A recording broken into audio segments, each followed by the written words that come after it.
Good morning, everybody. What is going on? So, the snowbirds are back just in time for a massive winter storm to come to Colorado.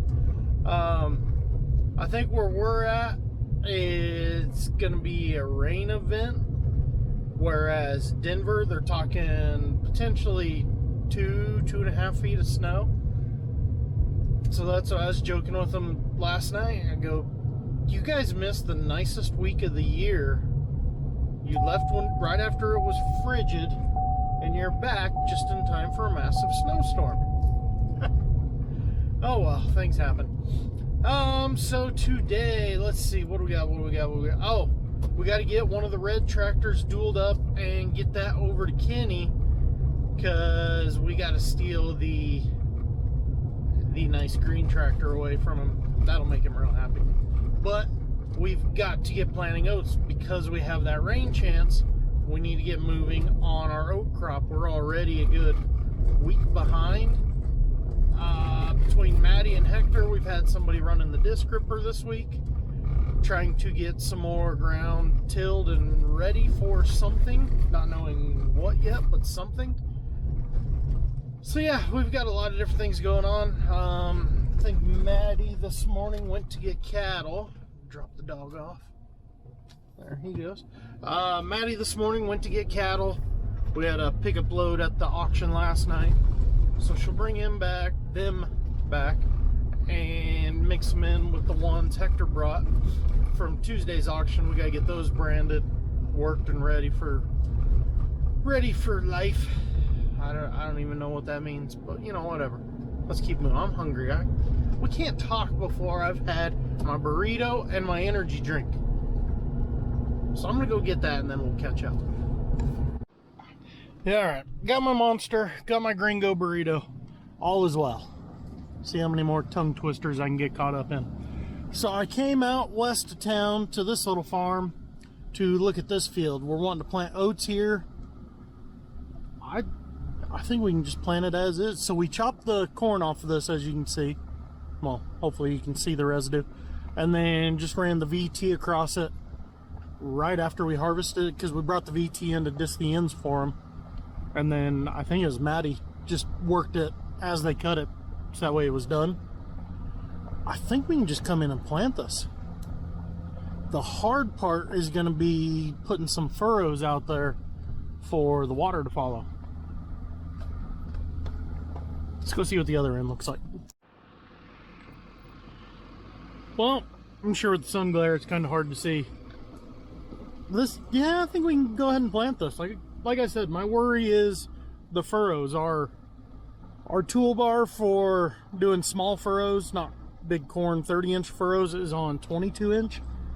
So that with the stubble could be a problem. But otherwise, I mean, the field is clean. So, all right, now we got to go. I think Kenny is going to go grind while we get tractors switched around for him. So that way I can get started on the oats. Then by the time he's done grinding, he can get started on the pond again with a different tractor. I think that's the plan, but you know, they tend to change around here. One other thing while I'm right here, all the buildings right over there, I'm trying to tell on the camera, right through there, that is our airport. We've got a pretty decent airport, you know, for just being a town of 8,000. One really cool thing about our airport, we get a lot of military aircraft out here. I was trying to catch 4 Blackhawks whenever I was coming out here. They're over there fueling up. I can hear the thud coming off the props, but I can't see any of them through the buildings, and they probably wouldn't like it if I go running over there with the camera, so I'm just gonna kind of keep my distance. But so we get a lot of military aircraft come in here and refuel, a lot of Blackhawks. Every once in a while you'll see Chinooks come in and land. We get a lot of C-130s come in and do practice landings. We've got a beacon clear out by our pasture ground, by our, you guys have seen the pins we have at our pasture. There's one of those repeater beacons out there, and they'll do loops around that and come in and practice their landings. I don't know what traffic pattern we are in the middle of here with Colorado Springs having its big military presence. We get a lot of helicopter traffic out here. It's not uncommon. Like, that was a group of 4 Blackhawks. There we go. I'm thinking of every helicopter but the Blackhawk. That's not uncommon. I mean, they just came over town at maybe 1,000 feet. Because driving down Main Street with the radio on, my windows rolled up, you could hear the echo off the buildings. It was pretty cool. We get a lot of Chinooks flying over, Blackhawks. Yesterday, or the day before, there was an Apache out here flying around. That was pretty cool because he was doing some practice stuff with the airport. Kept zooming in and out. It's pretty cool to watch. So, yeah, I just thought I'd throw that in there. Get our own little private air show about once a week, once every other week type of deal. It's kind of cool. All right, let's go figure out what the plan actually is, because like I said, it probably changed from what I'm thinking the plan is. So, no surprise, plan did change slightly. Kenny said he had enough dirt work that he could do with the Kilifer. We didn't need to worry about switching a tractor for him. So, Maddie took the finisher, as we call it, to town with the other red 245 that we hadn't got out of the shed yet, to go work that to try and knock that little bit of stalks out, just because the marker on 22-inch rows and the corn on 30-inch is going to cause a problem. So she's doing that. I've got the seed tender hooked up behind me coming to get gas. We got the planters hooked up, ready to go. Yeah, I think right there. So we're going to fill the seed tender, fill the planter, and then I'm going to head in there and plant. And we'll go from there. Okay, drill is loaded. Stopped at Sonic while I was going through town. Grabbed me some lunch. Let's go get started, see how this works.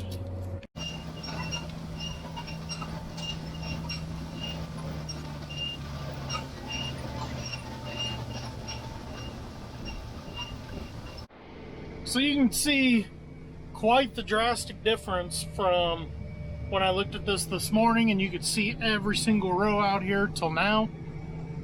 All we hit this with is, I call it a finisher. It's really not, because it doesn't have discs on the front.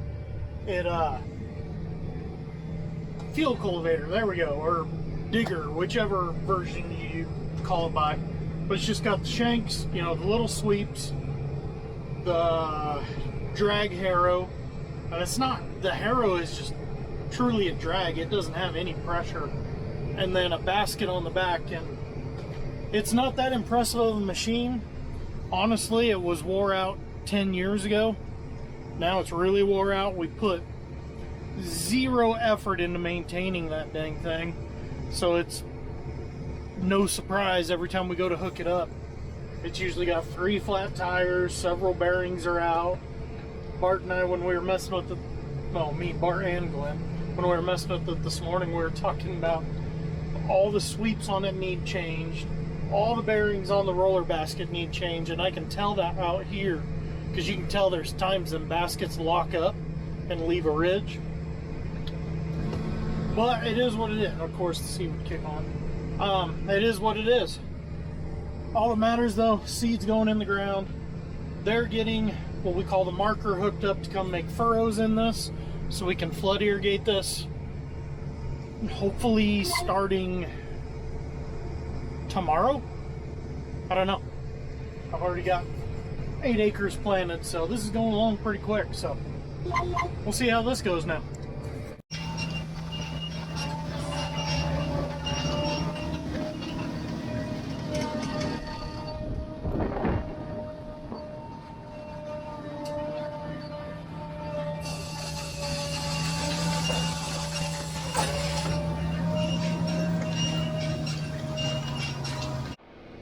So this farm has a really thick gravel vein that runs through it. This little 15-acre patch here, we haven't done tillage on it in a couple of years.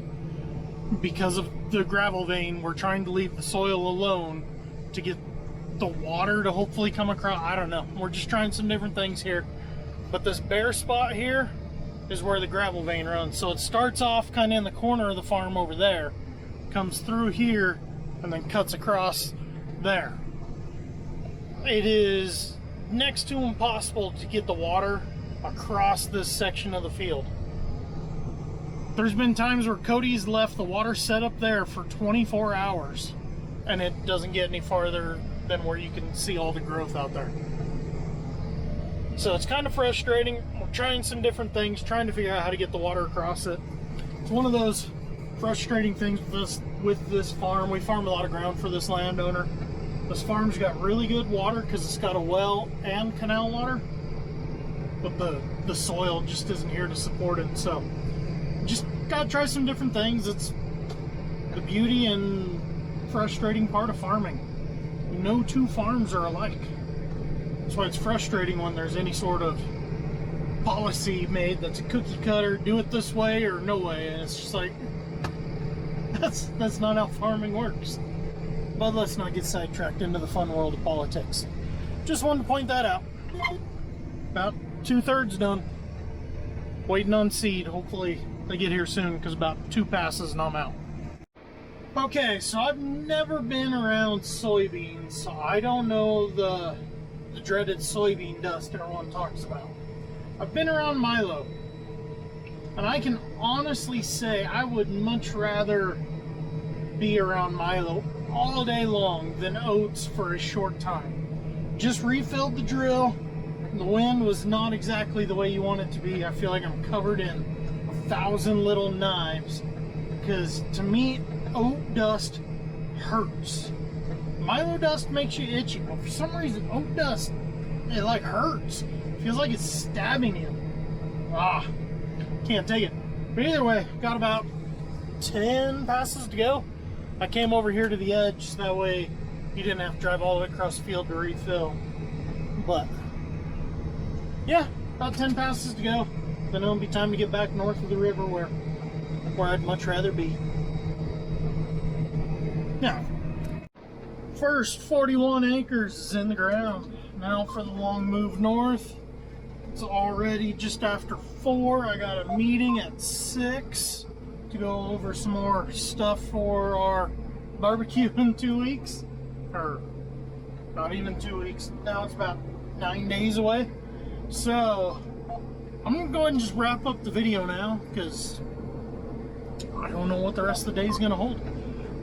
With that being said, make sure to give the video a thumbs up, subscribe to the channel. See you guys in the next video.